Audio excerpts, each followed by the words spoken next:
Geography NCERT 6 to 11, class 6 to 11 का है ना। चैप्टर वन है the earth in the solar system. The earth in the solar system. It is not possible to see moon and other object in the sky during daytime because of the bright light of the sun. Okay.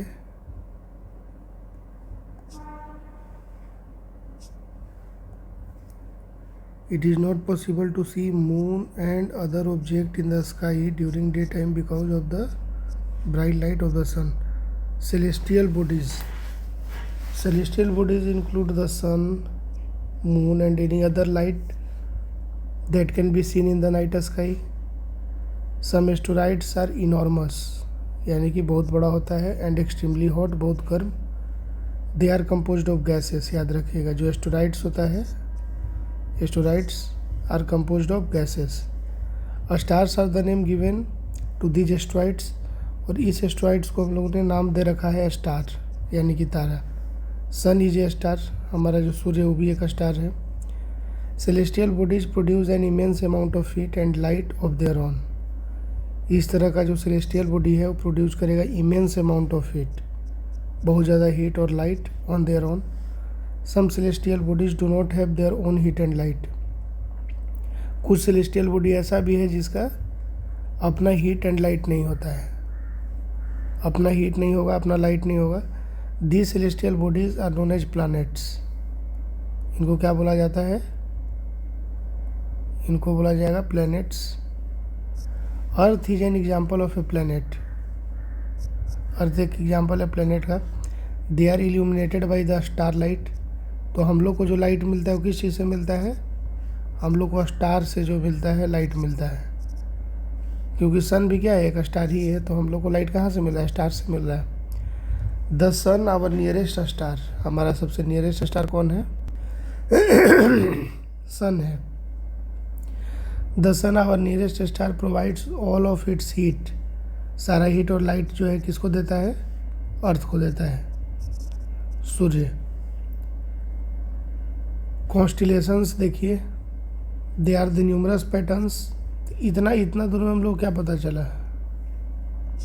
The earth and the solar system में class 6 to 11 जो है हम लोग अभी शुरू किए हैं, ये क्लास 6 का ज्योग्राफी है. इतना दूर में क्या समझ में आया?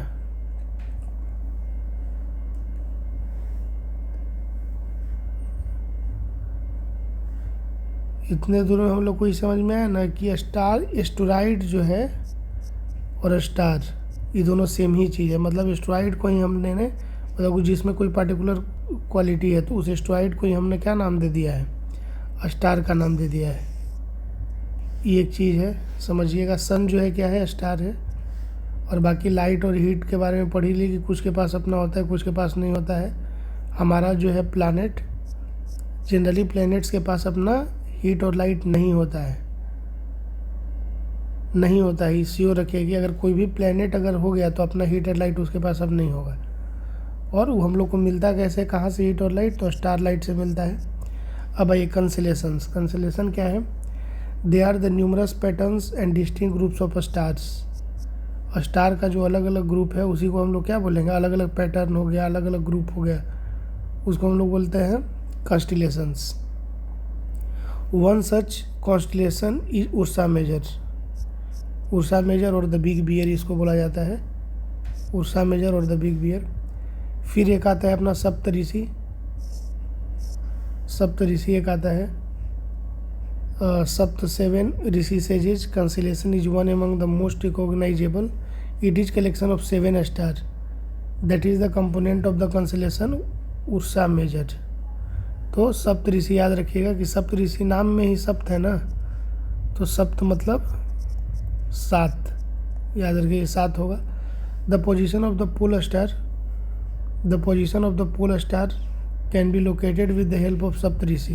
याद रखिएगा, पोल स्टार का जो पोजीशन है can be located with the help of Saptarishi. The pole star is also known as the north star. Pole star को और क्या बोला जाता है? North star. Indicating the north direction. कितना काम का चीज़ पता चला। क्यों इम्पोर्टेंट है पोल स्टार? पोल स्टार इसलिए इम्पोर्टेंट है कि पोल स्टार जो है उसको देखो, ये सप्तऋषि सबसे पहले इम्पोर्टेंट है। सप्तऋषि जिसको सप्तऋषि देखने आ गया स्काई में, तो उसको ही पता चल जाएगा कि पोल स्टार कहाँ है। और जिसको ये पता चल गया कि पोल स्टार कहाँ है, उसको पता चल गया कि नॉर्थ डायरेक्शन कहाँ है, इंडिकेटिंग द नॉर्थ डायरेक्शन। तो सप्तऋषि तो बड़ा होगा, 7 स्टार का पैटर्न होगा, तो क्लियरली विजिबल होगा। अब इसके हेल्प से हम लोग पोल स्टार को देखेंगे। और पोल स्टार को ही हम लोग क्या बोलते हैं? नॉर्थ स्टार, क्योंकि यह नॉर्थ डायरेक्शन को इंडिकेट करता है। It always remains in the same position in the sky. कितना खूबसूरत चीज़ है। अब ये सोलर सिस्टम में, सोलर सिस्टम में क्या कर रहा है ना कि मरकरी का एक ऑर्बिट जो है सन के अराउंड कितना दिन में कंप्लीट होगा? 88 दिन में ही कंप्लीट कर लेगा। और अपने स्पिन पे 59 डेज में एक्सिस कंप्लीट करेगा।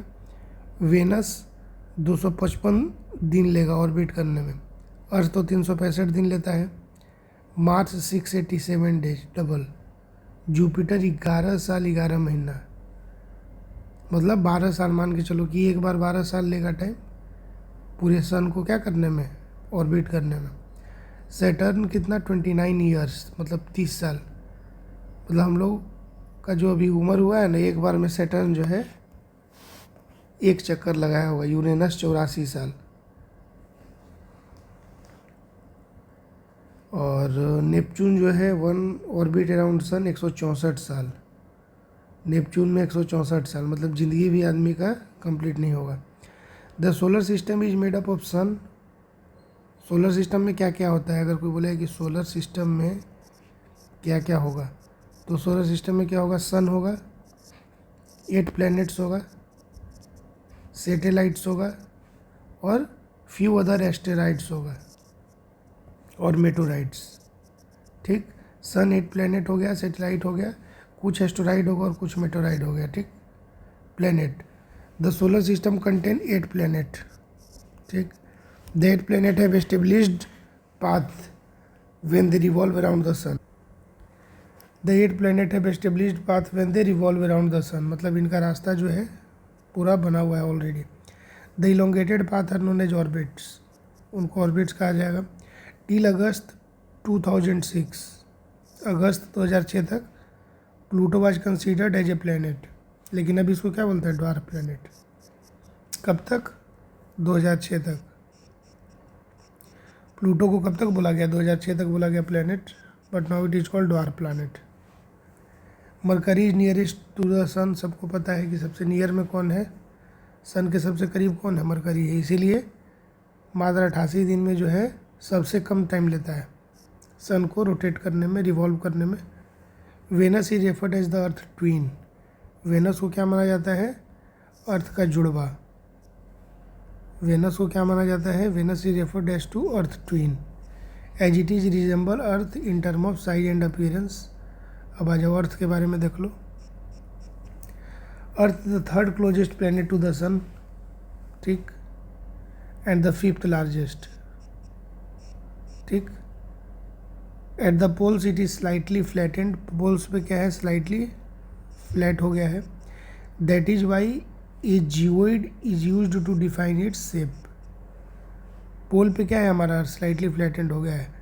Only on Earth are there likely to be condition for support of life. सही है, लाइफ कहाँ है? सिर्फ अर्थ पे है। The temperature of the planet is just right. बहुत सही, टेम्परेचर तो है ही ना, जस्ट राइट है तभी तो लोग रह रहे हैं यहाँ पे। इट हैज एयर, हवा है, वाटर है। 2 things we absolutely need to survive. क्या क्या? एयर एंड वाटर, ये दोनों चीज़ें हैं हमारे पास। ठीक, लाइफ सस्टेनिंग गैस जैसे ऑक्सीजन है हमारे पास, प्रेजेंट है एयर में, तो ये सब है। The earth appears blue from the space because water covers 2/3 of the surface. Water कितना है? वाटर कितना है? 2/3 as result is referred at blue planet. इसीलिए अर्थ को क्या बोला जाता है? Blue planet. अब आ जाइए मून में। मून क्या है? The moon is the only satellite of our planet. Only satellite क्या है? Moon is the only satellite of our planet. As it is closer to our planet than other celestial bodies, it appears to be much larger.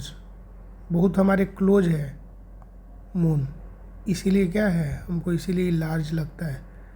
जो जितना नज़दीक है उसको उतना better तरीके से हम देख पाते हैं, इसीलिए लार्ज लगता है. It has a distance of around 3,84,400 kilometres. ठीक, तो ज़्यादा नहीं है. मतलब बिहार से अगर किसी को कहाँ आना होगा, केरला आना होगा, उससे 100 गुना ज़्यादा डिस्टेंस है. ज़्यादा नहीं है. 3,84,400 किलोमीटर. मून हमसे कितना दूर है? 3,84,400 किलोमीटर दूर है. It takes the moon around 27 days to orbit the earth. कितना लेता है? 27 दिन अर्थ को ऑर्बिट करने में. 27 दिन. One spin takes precisely the same amount of time. We can only see one side of the moon from the earth. ठीक, एक बार में एक ही साइड दिखेगा. There are no appropriate environmental factors on the moon for life. कुछ नहीं है वहाँ कोई भी ऐसा साइन नहीं है. No appropriate environmental factor. Environmental factor वहाँ कोई भी नहीं है जिससे पता चले कि मून पे क्या है, लाइफ है, जीवन है. Mountains, plain and depressions are present on the moon. ठीक है, माउंटेन है वहाँ, प्लेन है, डिप्रेशंस है, are present on the moon. Full moon क्या होता है? तो this night is also known as Purnima. पूर्णिमा का मतलब क्या हुआ? Full moon. पूर्णिमा का मतलब क्या हुआ? Full moon. फिर है new moon. New moon it occurs a 4th night later to full moon night, also known as amavasya. New moon क्या है? It occurs a 4 night later to full moon night. Full moon night के बाद होता है new moon, और उसी को हम लोग क्या बोलते हैं? अमावस्या. It is a clear night. Clear night होता है. Moon is an example of satellite to the earth. सबको पता है मून क्या है, अर्थ का सैटेलाइट है. There are 7 more planet. 7 और प्लैनेट है that receive heat and light from the sun. मतलब जैसे हम लोग यानी कि अर्थ जैसे रिसीव करता है, वैसे 7 और प्लैनेट है जो ये मज़ा ले रहे हैं. मज़ा ले रहे हैं मतलब सन का सर्विस ले रहे हैं. उसको पे नहीं कर रहे हैं, लेकिन सन का सर्विस और ले रहे हैं 7 लोग. ठीक. There are 7 more planet that receive heat and light from the sun much like our earth. Some of them also have moons. ठीक है, चलिए अब आ जाइए. हम लोग ये पढ़े थे ना सोलर सिस्टम में क्या क्या है, तो उसमें से एस्टेरॉइड और मेटेओराइट्स, ये 2 चीज़ भी था. अभी दोनों को देख लेते हैं. एस्टेरॉइड्स क्या होता है? There are many small bodies that orbit the sun in addition to the star, planet and satellites. ठीक, बहुत सारा ऐसा स्मॉल बॉडी होता है जो क्या करता है? ऑर्बिट करता है सन का. यहाँ पे याद रखिएगा, कंफ्यूज ना होना है. एस्टेरॉइड ऐसा नहीं है कि मतलब इनका कोई फिक्स्ड पाथ नहीं है, ऐसे ही रैंडम स्पेस में मतलब झूला हुआ है. अगर हम इसको पढ़ रहे हैं तो ये कुछ स्पेशल है, तो स्पेशल इसको क्या बनाएगा? इसका एक फिक्स पाथ है. फिक्स पाथ कैसे पता चलेगा ये फिक्स पाथ है? तो जब हम जान जाएंगे कि एक पार्टिकुलर जो ऑर्बिट है, इसका एक पार्टिकुलर ऑर्बिट है, उसके पार्टिकुलर ऑर्बिट में ही हमेशा घूम रहा है, तो ये पता चल जाएगा कि फिक्स पाथ है. इसीलिए इसको हम लोग स्टडी कर रहे हैं. The asteroid. There are many small bodies that orbit the sun in addition to the star, planet and satellite, और उसी को हम लोग क्या बोलेंगे? एस्टेरॉइड. सबसे इसका इम्पोर्टेंट लोकेशन है, they can be located in the space between Mars and Jupiter. Mars and Jupiter. सबसे पहले क्या आएगा? मरकरी, फिर वेनस, फिर अर्थ, फिर मार्स, फिर जुपिटर. प्लैनेट का जब सीरीज आएगा तो होगा ना, सबसे पहले क्या आएगा? मरकरी, फिर वेनस, फिर आएगा अर्थ, फिर आएगा मार्स, फिर आएगा जुपिटर, फिर आएगा सैटर्न. तो इस मार्स और जुपिटर के बीच में यहाँ पे इस बेल्ट में पाया जाएगा मेटेराइड. एस्टेरॉइड में हो गया आपका. देखें कहाँ मिलेगा एस्टेरॉइड हमको? मार्स और जुपिटर के बीच में. कहाँ मिलेगा? मार्स और जुपिटर के बीच में मिलेगा. ठीक है, तो ये हो गया हमारा एस्टेरॉइड. अब आ जाइए मेटेराइड में. मेटेराइड क्या है? The term meteoroid refer to the tiny rock that orbit the sun. Meteoroid क्या होता है? टाइनी रॉक होता है जो ऑर्बिट करेगा सन का. This meteoroid occasionally approach the earth and have a tendency to fall upon it. ये जो मेटेराइड है ओकेजनली है जो आता है अर्थ की तरफ, और उसका टेंडेंसी क्या होता है कि उस पर गिर जाए। बिकॉज ऑफ द फ्रिक्शन, किस चीज़ के कारण? फ्रिक्शन विथ एयर के कारण। थ्रू आउट दिस जब गिरता है तो फ्रिक्शन होता है उसका एयर के साथ, क्या होता है? दे बिकम हीटेड, गर्म हो जाता है, एंड बर्न, और उसमें आग लग जाता है। A bright flash result from it, और उससे एक ब्राइट लाइट निकलता है। समटाइम्स, कभी कभी क्या होगा? Meteor hits the earth particularly burn. कभी क्या होता है, कभी कभी क्या होता है कि मेटियोर जो है वह अर्थ को हिट कर जाता है, बहुत बड़ा रहता होगा, और पार्शियली जो है वो जला हुआ रहता है, फ्रिक्शन के कारण उसमें आग लग जाता है। लिविंग ए हॉलो, और अर्थ पे क्या होता है? एक हॉलो टाइप का बना के और उसको छोड़ देगा।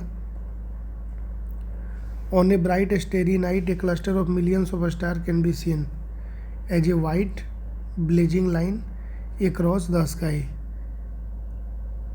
It is called the Milky Way galaxy, उसको हम लोग क्या बोलेंगे? Milky Way galaxy.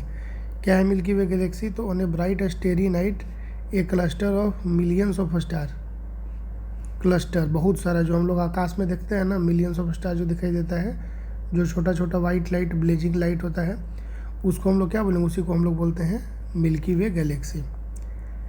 A galaxy is a vast collection of star as well as dust and gaseous cloud. Galaxy में क्या होगा? गैलेक्सी में स्टार्स होगा, उसके साथ साथ उसमें डस्ट भी होगा, और उसमें गैसियस क्लाउड भी होगा, सब कुछ होगा। The universe is made up of millions of such Galaxy, और हमारा जो यूनिवर्स यानी कि ब्रह्मांड है वो ऐसा ऐसा मिलियंस ऑफ गैलेक्सी से मिलकर बना हुआ है। Its component is our solar system. It was thought to be a river of the light flowing in the sky in prehistoric India. पहले ऐसा माना जाता था, प्री हिस्टोरिक इंडिया में ऐसा माना जाता था ना कि यह जो है, it was thought that it is river of light, light का एक रिवर है जो फ्लो कर रहा है in the sky in prehistoric India, और इसीलिए उसका नाम हम लोग दिया आकाश गंगा। क्या नाम दिए? Akash Ganga. Milky Way galaxy can not be seen in the naked eye, मतलब एक नॉर्मल आँख से आदमी कितना ही देख पाएगा, लेकिन जो दिखता है उसी का हिस्सा है। इसमें हम लोग को याद रखना है पॉइंट्स टू रिमेंबर कि light travels at the speed of about 3 lakh kilometre per second. Light जो है, light travels at the speed of 3 lakh kilometre per second in order of the distance from the sun. अगर हम लोग सूर्य से दूरी के अनुसार देखेंगे तो वही हो जाएगा, my very educated mother, my very educated mother just so us 9। Pluto तो हट गया, तो मरकरी सबसे करीब होगा सन के, फिर वीनस, फिर अर्थ तीसरे नंबर पे, फिर मार्स, जुपिटर, सैटर्न, यूरेनस और Neptune. A way to memorize वही है, इनका अलग दिया हुआ है, my very efficient mother just served us nuts. Neil Armstrong was the first man to step on the surface of the moon on 20 जुलाई 1969। ठीक, Neil Armstrong was the first man, याद रखिएगा। नील आर्मस्ट्रॉन्ग क्या था? पहला व्यक्ति था। Neil Armstrong was the first man to step on the surface of the moon. Date याद रखिएगा, 20 जुलाई 1969। 20 जुलाई 1969। A satellite is a celestial object that orbits the planet similarly to how the planet orbit the sun. ठीक है, satellite क्या करता है? जैसे planet orbit करता है सन का, वैसे सैटेलाइट ऑर्बिट करता है प्लैनेट का। अब ह्यूमन मेड सैटेलाइट क्या है? तो it is artificial body, scientist created it to either communicate or collect data on the cosmos. It is launched into orbit around the planet on a rocket. INSAT, IRS, EduSat and other Indian satellite are among those in orbit. Consider the following statement. Question number 1. Saptarishi is a group of 7 stars that forms a part of Ursa Major constellation. ठीक, और polar star always remains in the same position in the sky. तब इसमें तो कोई confusion नहीं होगा, दोनों सही है, कहीं कोई कन्फ्यूजन नहीं, क्योंकि सप्तऋषि जो है ग्रुप ऑफ 7 स्टार है। ठीक, और ये उर्सा मेजर का पार्ट है। और दूसरा जो स्टेटमेंट है, हम लोग बोले थे कि जिसको सप्तऋषि पकड़ने आ गया वो क्या करेगा? वो पोलर स्टार को समझ जाएगा कि पोलर स्टार कहाँ है, क्या कि पोलर स्टार का पोजीशन सप्तऋषि से ही पता चलेगा। और जिसको पोलर स्टार पता चल गया उसको ये पता चल जाएगा कि नॉर्थ डायरेक्शन का है। तो समझो कितना इंपॉर्टेंट स्किल है आज के डेट में भी, अगर किसी को ये सब मैप वैप समझना है तो। एक्सप्लेनेशन स्टेटमेंट 1 ये तो ठीक है। While watching the night sky one may notice various pattern found by different group of star, these are called constellation. Ursa Major or Big Bear is one such कंस्टिलेशन।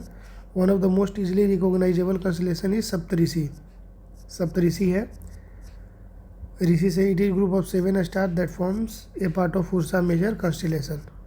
Statement 2 भी सही है, ठीक। North star जो है north direction को करता है और इसी को हम लोग पोलर स्टार कहते हैं, और it always remains in the same position. चलिए आ जाइए chapter 2, globe latitude and longitude क्या है। Earth is not a sphere, earth जो है स्फीयर नहीं है, ठीक ना। अर्थ क्या नहीं है, स्फीयर नहीं है, याद रखिएगा। It is bulge in the middle, बीच में क्या है, बल्ज है। And slightly flattened at the north, और यहाँ जाके नॉर्थ में थोड़ा जैसे ऐसे मान के चलो, ऐसे समथिंग लाइक दिस। बीच में क्या है, बीच में है बल्ज, और ऊपर जाते जाते हल्का फ्लैट हो गया है। तो इसको कंप्लीट स्फीयर नहीं बोला जा सकता, it is not completely sphere. North and south दोनों में पोल में जाके फ्लैटेंड हो गया है। ए globe is precise representation of the earth in miniature form. Globe हम लोग को देख के लगता है, लेकिन ग्लोब का एक प्रिसाइज अप्रॉक्स रिप्रेजेंटेशन है अर्थ का मिनिएचर फॉर्म में। Globe is not fixed and can vary in size and shape and type. Globe जो है फिक्स नहीं होता है, not fixed. On the globe countries, continent and ocean are represented in their correct size.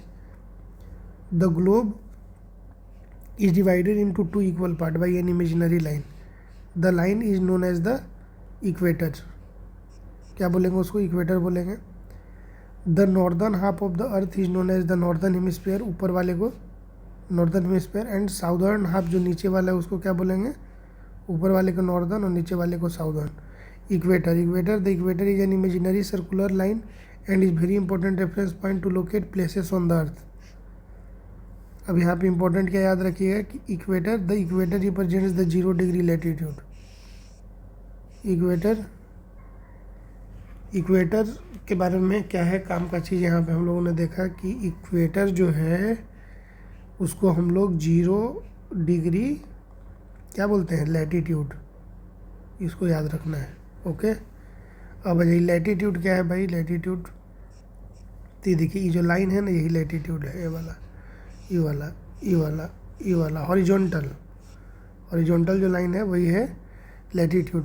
All parallel circle from the equator up to the poles are called parallels of latitude. तो equator तो सबको पता है कि यहाँ पे 0 degree जो होता है वो होता है इक्वेटर। ये वाला जो है हमारा बीच में एकदम जो डिवाइड करता है नॉर्दर्न हेमिस्फीयर और साउदर्न हेमिस्फीयर को, ये हमारा इक्वेटर हो गया। अब इसके पैरेलल में जितना भी लाइन है, जो भी इसके पैरेलल है, देखिए सारा जो पैरेलल लाइन है ऊपर नीचे दोनों, ये क्या हो गई, यही हो गया पैरेलल्स ऑफ लैटिट्यूड, इसको बोलेंगे। Latitudes are measured in degrees. The distance from the equator to either of the poles is 1/4 of a circle round the earth. It will measure 1/4 of 360 degree, that is 90 degree, ठीक। All parallel north of the equator are called north latitude, ठीक। और जो south वाला है उसको south latitude बोलेंगे। The distance from the equator to either of the pole, अच्छा either of the पोल मतलब कि एक ऊपर वाला होता है नॉर्थ पोल और नीचे वाला होगा साउथ पोल, तो दोनों के बीच में कितना 90 डिग्री का होगा अंतर, 1/4 of the 360 degree. Other parallel of latitude देख लीजिए, जो सबसे सबसे सबसे सबसे ज़्यादा इंपॉर्टेंट है। सबसे तो 0 डिग्री हम लोग को मालूम चल गया कि इक्वेटर होता है, ठीक। नॉर्थ पोल भी पता चल गया कि 90 डिग्री नॉर्थ में जो होगा उसको 90 डिग्री उसको नॉर्थ पोल बोलेंगे। साउथ भी पता चल गया कि 90 डिग्री जो हो गया वो साउथ हो गया। अब इसके अलावा ये 4 पैरेलल लाइन हमेशा दिमाग में रखना है। पहला कि ट्रॉपिक ऑफ कैंसर कितना होगा, 23.5 डिग्री नॉर्दर्न हेमिस्फीयर में ऊपर ट्रॉपिक ऑफ कैंसर होगा नॉर्दर्न हेमिस्फीयर में। देखिए 23.5 डिग्री नॉर्थ है ना, ट्रॉपिक ऑफ कैंसर, ये हो गया हमारा इक्वेटर 0 डिग्री। इसे 23 डिग्री ऊपर चले गए, 23.5 डिग्री, तो नॉर्थ में ट्रॉपिक ऑफ कैंसर। फिर है ट्रॉपिक ऑफ कैप्रिकॉन के लिए 23.5 डिग्री साउथ आ जाइए इन द साउदर्न हेमिस्फीयर, ये हो गया आपका 23.5 साउदर्न हेमिस्फीयर में। आर्कटिक सर्किल 66.5 नॉर्थ में, याद रखिएगा आर्कटिक सर्कल यहाँ पे होगा 66.5 डिग्री नॉर्थ में, और एंटार्क्टिक सर्कल भी होगा 66.5 डिग्री, लेकिन कहाँ होगा, ये साउथ में होगा। देखिए साउथ में एंटार्क्टिक सर्किल। अब यहाँ पे भी ध्यान में रखिएगा कि ये हो गया हमारा इक्वेटर 0 डिग्री। अब इससे और ट्रॉपिक ऑफ कैंसर, ये दोनों के बीच में जो है, इसको हम लोग बोलेंगे टॉरिड जोन। क्या हो गया, ये टॉरिड जोन हो गया। इक्वेटर और ट्रॉपिक ऑफ कैप्रिकॉर्न यानी कि साउथ के बीच में जो होगा, ये भी क्या होगा, टॉरिड जोन, ऊपर नीचे दोनों। अब आ जाइए कि नॉर्थ, जो ट्रॉपिक ऑफ कैंसर और आर्कटिक के बीच में होगा नॉर्थ टेम्परेट जोन, और ऊपर में फ्रिजिड जोन होगा, ऊपर नीचे दोनों। मतलब आर्कटिक के ऊपर नॉर्थ पोल तक और एंटार्क्टिक सर्किल से लेकर साउथ पोल तक, ये दोनों जो जोन होगा फ्रिजिड जोन होगा। अब Ajay heat zones of the earth, heat zones of the अर्थ, तो टॉरिड जोन तो गर्म रहेगा ना। देखो इसमें है ना टॉरिड जोन, कहाँ पे है टॉरिड जोन, एकदम इक्वेटर से लेके इक्वेटर के आसपास हो गया, 23 ऊपर 23 नीचे, तो गर्म रहेगा ही, क्या कि इक्वेटर है। Torrid zone at least once a year, कम से कम साल में एक बार। The mid ray of sun lies directly over head at all attitude between the tropic of cancer and Capricorn. As a result the heat is most intense year. बुझ गए, torrid zone गर्म क्यों रहता है, तो एटलीस्ट कम से come once year, साल में कम से कम एक बार, जो मिड डे सन होता है, लाइज डायरेक्टली ओवर हेड, एकदम सामने होगा, और लेटीट्यूड के एकदम सामने होगा, बिटवीन ट्रॉपिक ऑफ कैंसर और कैप्रिकॉर्न के बीच में। तो इसीलिए as a result the heat is most intense here. फिर आज ये टेम्परेट जोन पढ़े थे ना, टेम्परेट जोन कहाँ पढ़े थे कि ट्रॉपिक ऑफ कैंसर के बाद, इक्वेटर की तरफ नहीं, ऊपर, beyond the tropic of cancer ऊपर, और साउथ में कैप्रिकॉर्न के नीचे। द मिड रे sun never rises over head at any latitude, तो इधर कभी भी डायरेक्टली सन का लाइट नहीं पड़ता है। As a result the sun beam angle decrease, इससे क्या होगा, सन का जो एंगल है सन बीम का, वह डिक्रीज हो जाएगा as they approach the pole. Because of this the region between the tropic of cancer and Arctic circle in the northern hemisphere and the tropic of Capricorn and the Antarctic circle in the southern hemisphere have mild temperature frigid zone. In the northern hemisphere, regions between the Arctic circle and the North Pole as well as between the Antarctic circle and the South Pole are extremely cold. It is as a result of how low the sun rises in this area. As a result, its rays are always angled downward and produce less heat. तो वही मामला है यहाँ पे, एक बार फिर से देख लो जो इमेज बना हुआ है ना, इसमें सिंपल सा क्या है कि ये हो गया आपका इक्वेटर, ये हो गया ऊपर आपका ट्रॉपिक ऑफ कैंसर, और नीचे हो गया कैप्रिकॉर्न। तो इस वाले एरिया में बोल रहा है कि डायरेक्टली जो है सन का रे आता है, तो इसके वजह से टॉरिड जोन है, ये हमेशा गर्म रहता है। फिर इधर मतलब ट्रॉपिक ऑफ कैंसर और आर्कटिक सर्कल के बीच में, और यहाँ ट्रॉपिक ऑफ कैप्रिकॉर्न और एंटार्क्टिक सर्किल के बीच में, इस एरिया में डायरेक्ट नहीं पड़ता है, इसीलिए यहाँ नॉर्थ टेम्परेट जोन रहेगा, इधर साउथ टेम्परेट जोन रहेगा, मतलब बीच बीच का, और इधर फ्रिजिड जोन रहेगा, क्योंकि यहाँ तो कभी लाइट आएगा ही नहीं, मिनिमम बेयर मिनिमम जिसको बोलते थे, इसीलिए फ्रिजिड जोन रहेगा। अब है हमारा longitude. To locate places on the globe precisely the east और west direction are taken from a given line of reference running from north pole to the south pole. These lines of reference are called meridians of longitude. The distance between the longitudes are measured in degrees of longitude. The distance between longitudes are measured in degrees of longitude. Each degree is divided into minutes and minutes into seconds. They are semicircles and the distance between them decreases steadily polewards until it becomes zero at the poles where all meridians meet. ठीक, तो बोल रहा है कि ऐसे जो रहेगा vertical line, वही ऊपर जाके मिलता है ना पोल में, तो एकदम नीचे एकदम जाके सट जाएगा ऊपर में। यही हमारा नॉर्थ पोल पे जाके देखिए सब सट गया है ना, 0 डिग्री। इससे हमको क्या पता चलेगा, ईस्ट और वेस्ट पता चलेगा, ठीक। To locate places on the globe precisely the east और west direction are taken from a given line of reference running from north pole to the south pole. तो मान लो कि हमारा ग्लोब का इमेज दिया हुआ है ना, तो 0 डिग्री लाइन ये हमारा क्या है, रेफरेंस। अब अगर हमको पता करना हो कि कोई ईस्ट में है कि वेस्ट में, तो हमको लाइन बता देगा कि 120 डिग्री वेस्ट में, 150 डिग्री वेस्ट में, तो हमको पता चलेगा अच्छा इस लाइन से इतना दूर। फिर हम लोग मिनट में और आवर में उसको कैलकुलेट कर लेंगे। तो लॉन्गिट्यूड क्या होता है, वर्टिकल लाइन, और लैटिट्यूड मतलब लेटा हुआ, हॉरिजॉन्टल, ठीक। और इसके बारे में एक और प्रॉपर्टी पढ़े कि दे आर सेमी सर्कल। क्या होता है सेमी सर्कल, देखो हर लॉन्गिट्यूड जो है वो क्या है, एक सेमी सर्कल बना रहा है, ऐसे है। तो ये सब जो है एक सेमी सर्कल बना रहा है। And the distance between them decreases, और इसके बीच में जो डिस्टेंस ऑफ डिक्रीज हो रहा है पोल पे जाके सट जा रहा है अंतिम में, सब जाके अंतिम में सट जा रहा है पोल पे, 0 हो जाएगा। अब आ जाइए longitude and time calculation. longitude and the time calculation, every location along the prime meridian of Greenwich will experience midday or noon when the sun is at its greatest point in the sky. East or Greenwich will be ahead of Greenwich time as the globe rotates from west to east, समझ जाइए, and west of Greenwich will be behind it.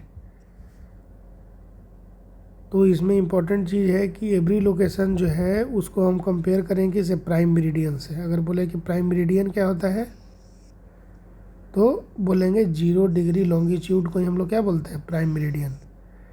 अब इसमें क्या बोल रहा है ना, काम का एक चीज़ कि ईस्ट जो होगा ना, जो ईस्ट होगा, और इधर हो जाएगा वेस्ट, जो ईस्ट होगा ना will be ahead of Greenwich. East जो है क्या होगा, अहेड होगा, मतलब आगे होगा ग्रीनविच से। क्यों, अगर ये पूछा इसका रीज़न क्या है, तो अर्थ हमारा रोटेट करता है वेस्ट टू ईस्ट। इसका रीज़न क्या है, ये अर्थ रोटेट करता है वेस्ट टू ईस्ट, इसीलिए ईस्ट क्या होगा, अहेड होगा टाइम में ग्रीनविच से। The rate of difference can be calculated as follows. The earth rotates 360 degree in about 24 hours, which means 15 degree an hour or 1 degree in 4 minutes, ठीक। Thus when it is 12 noon at Greenwich, the time at 15 degree east of Greenwich will be 15 चौका 60 minute, that is 1 hour ahead of Greenwich time, which means 1 PM, समझे। But 15 degree west of Greenwich, the time will be behind Greenwich time by 1 hour, that is it will be 11 AM. Similarly at 180 degree it will be midnight when it is 12 noon at Greenwich, समझे। इसमें बहुत अच्छा चीज़ बता दिया। Calculate करने के लिए हम लोग क्या बताया, पहले तो बताया कि ईस्ट जो होगा वो हमसे अहेड होगा, मतलब हमसे नहीं, ग्रीनविच से अहेड होगा, और वेस्ट जो होगा वो बिहाइंड होगा। अब कह रहा है कि मान लो कि ग्रीनविच पे बज रहा है कितना, 12 PM, और हमसे पूछ दे कि 15 डिग्री ईस्ट पे, उससे पहले कैलकुलेशन क्या बोला ना कि अर्थ जो है 360 डिग्री घूमता है, अपने एक्सिस पर घूमता है ना, तो एक दिन में 360 डिग्री घूम जाता है, तो 24 घंटा में 360 डिग्री घूमता है, तो 1 आवर में कितना घूम गया, 15 डिग्री घूम गया, ठीक। 12 दूना 24, 12 तिया 36 और दूसरे 15 डिग्री घूम गया ना एक घंटा में, यानी कि 60 मिनट में कितना घूम रहा है, 15 डिग्री घूम रहा है, ठीक। घूमना है ना 60 मिनट में। तो अगर बोलेंगे कि 4 मिनट में कितना घूमेगा, अगर इसको भी 15 से दोनों साइड अगर डिवाइड कर दें, तो 4 मिनट में कितना घूम रहा है, 1 डिग्री। इतना चीज़ तो पता चल गया।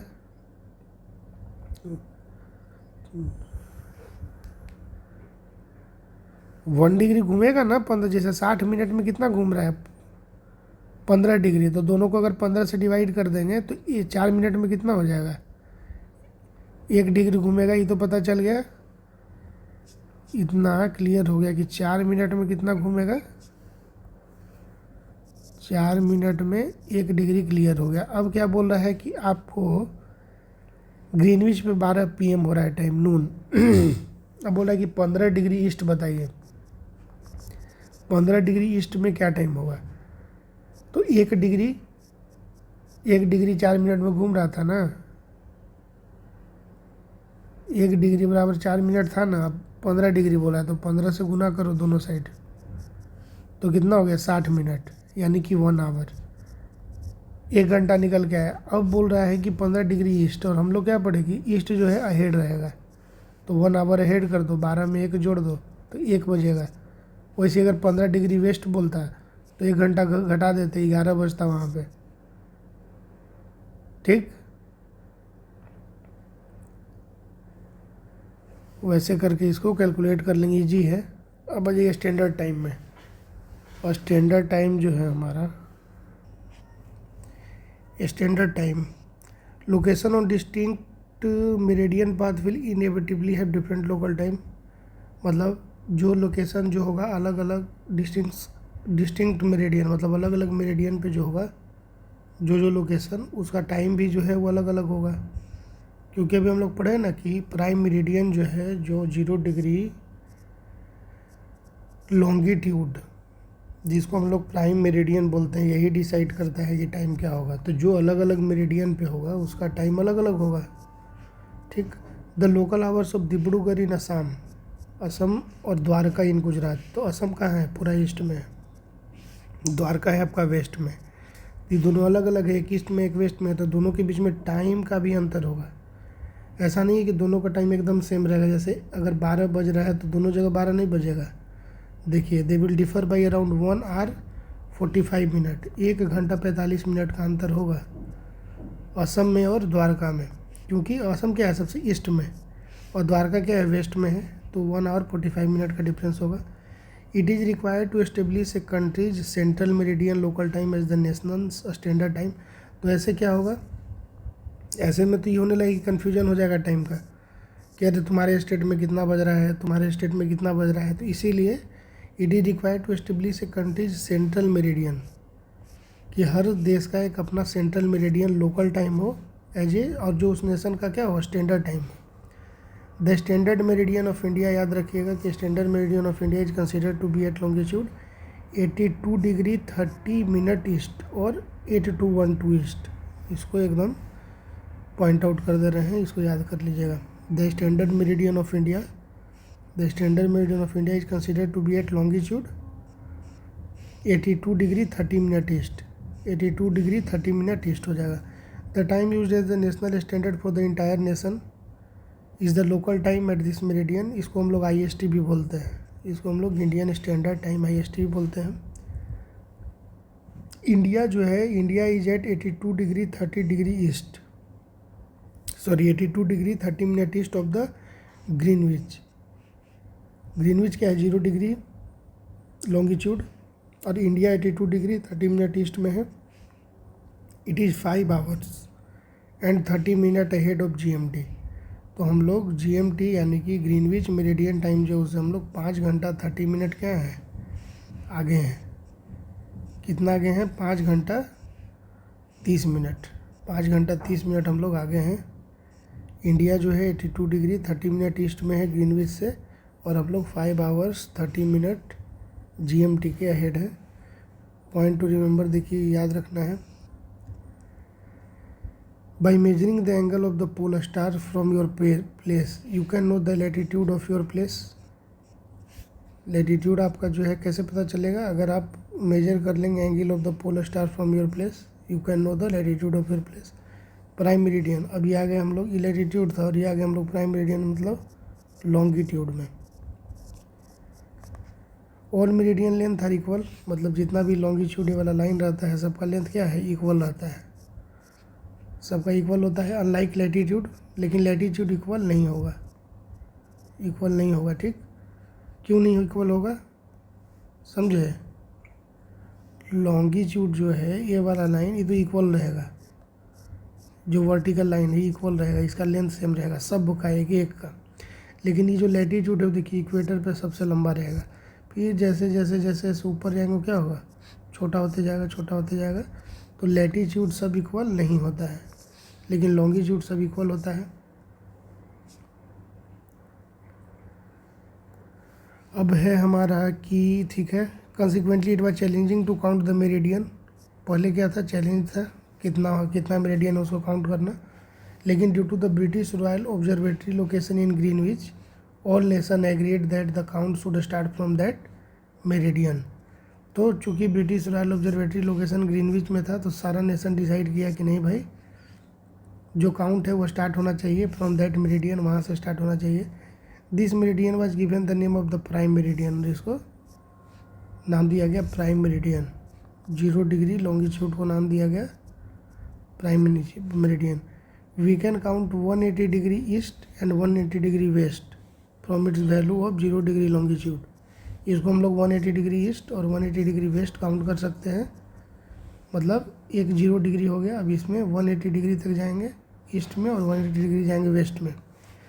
The eastern hemisphere and western hemisphere are equal to half of the planet divided by prime meridian at 180 degree meridian. Thus the letters E for the east and W for the west are placed after locations longitude. 180 degree east and 180 degree west meridian are on the same line, याद रखिएगा, important है। 180 degree east and 180 degree west meridian are on the same line. Question आ जाइए, question क्या है, ये आके एक बार मिल जाएगा ना, जैसे ग्लोब है तो ये ऐसे ऐसे ऐसे ऐसे करते रहेंगे तो ये आके एक बार मिल जाएगा एक जगह। तो वही 180 degree and 180 degree west meridian जो है क्या हो जाएगा, they will become on the same line.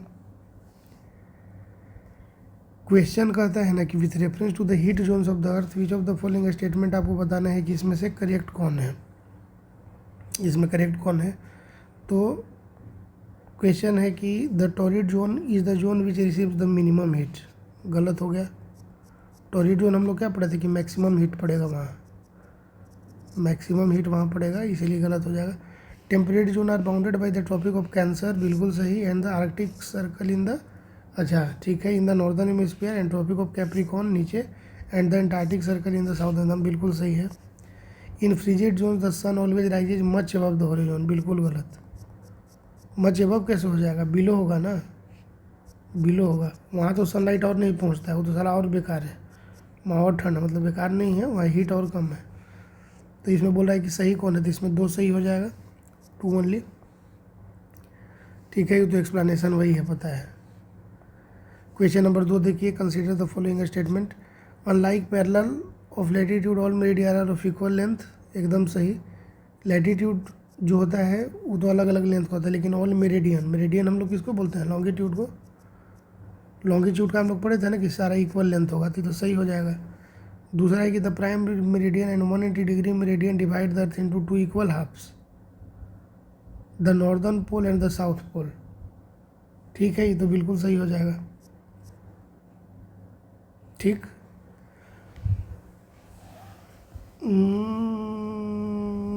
क्या बोल रहा है कि like parallel of latitude all meridian are of equal, सही है।